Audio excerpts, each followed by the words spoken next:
நான் கேட்டுக்கிட்டே இருந்தேன். நான் இன்னும் எங்கள் வீட்டில் வாங்கி கொடுத்ததே இல்லை. கேரம் போர்டு ரொம்ப நாளாக கேட்பேன், நான் இன்னும் வாங்கி கொடுத்ததே இல்லை. கேரம் போர்டா? ஏன் வீட்டில் ரொம்ப கஷ்டப்படுறாங்க. அழாதீங்கம்மா, அழாதீங்க. யாரு? நான் வாரம் சம்பளம் தான் வாங்குறேன். வாரம் 4000 ரூபா சம்பளம் வாங்குறேன். மாதம் வாடகையே 4000 ரூபா வாடகை கொடுக்குறேன். இது போய் இதர செலவு இருக்குது, படிப்பு செலவு இருக்குது. இவங்க கேட்குறது ஒன்று ஆரம்பத்தில் வாங்கி கொடுத்து தான் சார் இருந்தேன். ஊடால கொஞ்சம் கடன் பிரச்சனை ஆயிடுச்சு. அதனால் இப்போ படிப்புக்கே நான் ரொம்ப கஷ்டப்பட்டு தான் சார் பிள்ளைங்களை படிக்க வச்சுட்ருக்கேன். எனக்கு 2 பொம்பளை பிள்ளை சார். ஒரு பொம்பளை பிள்ளை வந்து இப்போ ஃபஸ்ட் ஸ்டாண்டர்ட் படிக்குது, 6th ஸ்டாண்டர்ட் படிக்குது, இப்போ 7th போகிறாங்க அடுத்து. இப்போ இந்த கடன் பிரச்சனை வந்ததுலேருந்து இப்போ பிள்ளைங்களை படிப்புக்கே நான் ரொம்ப கஷ்டப்பட்டு தான் சார் படிக்க வச்சுட்ருக்கேன். இப்போ அடுத்தடுத்து எனக்கு உடம்பு முடியாமனாலும் சரி, எங்கேயாச்சும் ஒரு கடனை வாங்கிட்டு அந்த இடத்துல பிள்ளைங்களை ஏதாச்சும் பொருள் சாப்பிட்ற பொருளாக இருந்தாலும் கடனை வாங்கி தான் சார் ஏதாச்சும் நான் கொடுத்துட்ருக்கேன். அப்படி இருக்கும்போது விளையாட்டு பொருள் கேட்காத வாங்கி கொடுக்காத ஒரு கஷ்டம் தான் சார் என்ன என்றைக்குமே இருந்துட்டு. இன்ன வரையும் அதை தான் சார் நான் ரொம்ப ஃபீல் பண்ணுறேன். நீங்கள் இங்கே வாங்கல, நீங்கள் எந்திரிச்சு வாங்க.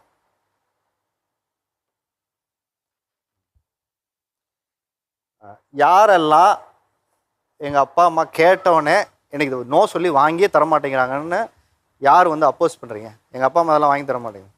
நீ வாடா சொல்ல, இங்கே வா. உனக்கு சேர் எக்ஸசைஸ் தெரியுமா? சேர் எக்ஸசைஸ் தெரியுமா? ஓகே, காலை இப்படி விரிச்சு வச்சுக்கோங்க. சரி, இப்படி உட்காரு. கவுண்ட் பண்ணுங்க. 4, 5, 6.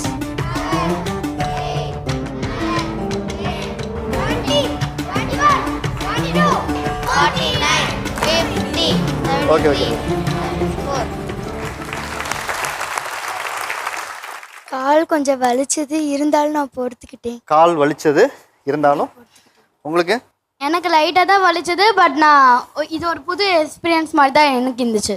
இந்த எக்ஸசைஸில் ஒரு முக்கியமான சீக்ரெட் இருக்குது.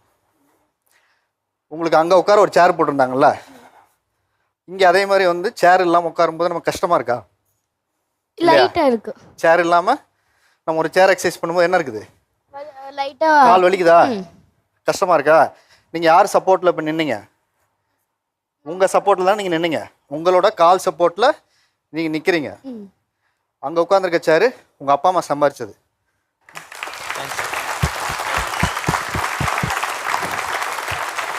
நீங்கள் ஸ்கூலில் உட்காந்துருக்க சேரு உங்கள் அப்பா அம்மா சம்பாரிச்சது. நீங்கள் வீட்டில் டைனிங் டேபிளில் உட்காந்து சாப்பிட்றது உங்கள் அப்பா அம்மா சம்பாரிச்சது. காரில் போகிறது, பைக்கில் போகிறது, இதெல்லாம் உங்கள் அப்பா அம்மா சம்பாரிச்சது. இந்த வலி இருக்குல்ல, இந்த வலி இருக்குல்ல, இதுதான் அவங்க அப்பா அம்மாவோட வலி. அவங்க ஒவ்வொரு வழியோடையும் உங்களுடைய ஒவ்வொரு கனவுகளை இங்கே நிறைவேற்றுறாங்க. பிள்ளைங்களுக்கு புரியாத வயசு தான் இது. முதல்ல பெற்றவங்க நம்ம என்ன புரிஞ்சுக்கணும்னா, நீங்கள் சம்பாதிக்கிற ஒவ்வொரு காசும் அவங்களுக்காக அவங்களுக்கு புரிஞ்சிருச்சுன்னா உங்கள் பக்கம் நிற்பாங்க. அவங்களுக்கு புரிய வைக்கிறதுக்கு நம்ம முயற்சி எடுக்கிறோமா? ஒரே விஷயம்தான், இந்த ஷோவில் இவங்க ஜெயிக்கணும் இவ தோக்கணுங்கிறது இல்லை, எல்லா குழந்தையும் ஜெயிக்கணும்.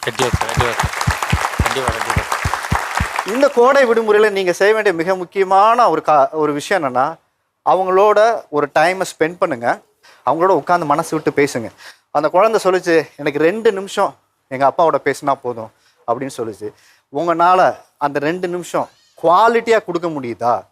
என் வீட்டுக்கு போனேன்னா இன்னும் என் பொண்ணு எவ்வளோ வேலை இருந்து நான் டயர்டாக போனால் கூட, அப்பா யானை சவாரி போகணும், குதிரை சவாரி போகணுன்ட்டு என் பையனை மேலே ஏறி உட்காந்துட்டு என் மேலே ஏறி உட்காந்துட்டு 4 ரவுண்டு அடிச்சுட்டு தான் போய் படுப்பாள்.